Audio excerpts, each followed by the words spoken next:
Hey, welcome to our Street Sense group chat. We post daily videos to help money stuff make sense. I'm not a student and I'm not a senior. That is true. You raise a good point. Does she? I assume you're going somewhere with this. I no longer qualify for the student discount and I'm years away from getting that senior discount. Okay, fair. See? Devastating. Knew it.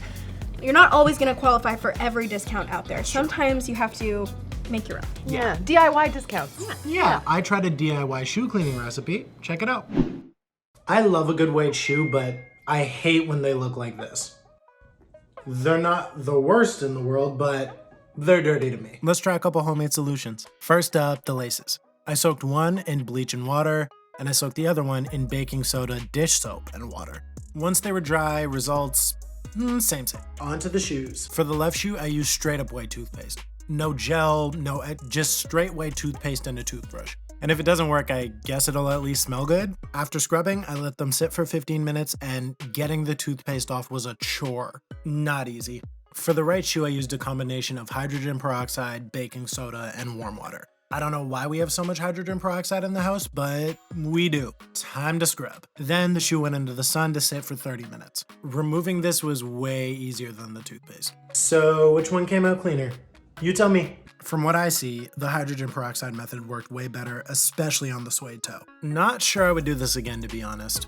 There's gotta be an easier way out there. But it was nice to not have to buy anything. Why'd you have to put them out in the sun? Something to do with science. I don't actually know. Science at large. Science? Okay, so what it said when I Googled it was the UV light reacts with the hydrogen peroxide and it helps the cleaning somehow. It's a big thing in shoe communities. I'm not sure. Wow. Sure. The more you know. And I also Yeah. love that there's communities for basically everything. Yeah. Yeah, people are real passionate about the things that they like. Sometimes maybe too passionate. True, but we don't let them spoil the fun. No. Speaking of fun, if you love Dole Whip and DIY discounts, this one is going to be Very fun. true. I was on a serious hunt. Very good one. Watch it. Okay, don't come for me, but this is my first time trying Dole Whip. Could this be the best vegan treat I've ever had? I'm not vegan, but maybe. This cup cost $5.99 and it was not easy to find in my city. Oh my God. We must recreate this. Incredible. Now, I heard you can get a similar taste experience with Starbucks drinks. I tried a blended Paradise Refresher. 2 pineapple. Not even close. Tried a vanilla cream frap with coconut milk and pineapple refresher base. It's a little heavy on the vanilla, but this one's way closer to the Dole Whip. Brain freeze. The drinks aren't cutting it. Can I make a Dole Whip dupe of my own? There are copycat recipes out there, but I want mine to stay vegan, so I'm taking notes from a few. Now, I realize you can buy dry powder Dole Whip mix, but it costs $83 for a bag that serves 90 cups, and you need an ice cream maker. No, thank you. So after much trial and error, I have done it. Equal parts coconut-based vanilla ice cream and frozen pineapple chunks, plus a few splashes of pineapple juice to help it blend. Aside from my swirl action, my tweaked homemade recipe is a solid dupe. Screenshot if you want to try at home. I am a full believer in Dole Whip now. So it lived up to the hype. I mean, the only thing wrong with it is that I don't have any right now. Are people really buying those massive bags of dry mix? People are serious about their Dole Whip. Multiple people in the comments pointed out that even though it's $83 a bag, it still works out to 93 cents a serving. That is still cheaper than your dupe. It is, if you have an ice cream maker and you want 90 servings. That's a lot. Well, Mercedes, your DIY discount was a little bit more open-ended. Open-ended? Yeah, cast a wider net. Loose. Broad.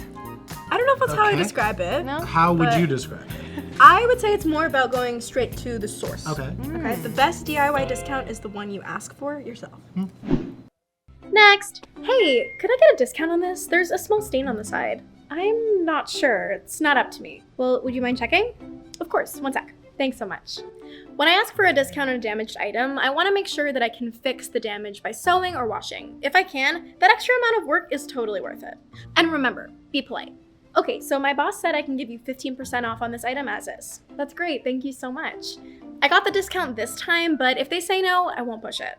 Is that everything? I'll take this too. Oh, I love this. I'll ask when I'm at a chain store like Winners or Value Village, but I personally won't do it at charitable shops or small businesses. Okay, your total comes to $38.79 with the discount. I'll pay with credit. Thank you so much. There are other times when asking for a discount is appropriate or even expected, like when you buy something secondhand online or if a grocery item is about to expire. Have you ever asked for a discount? And did it work for you? I mean, the worst they can do is say no. The worst they can do is probably ban you from the store. Wait, What? why would they ban you? It's a bit Are you hardcore. like throwing stuff at their head? I Jeez. said be polite. What stores has this guy been to?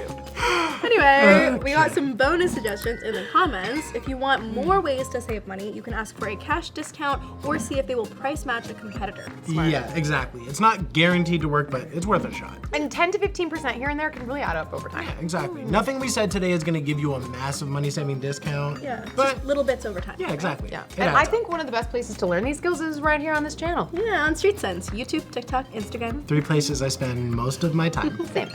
and we'll have even more for you next time. See you on the next group chat. Bye. Bye.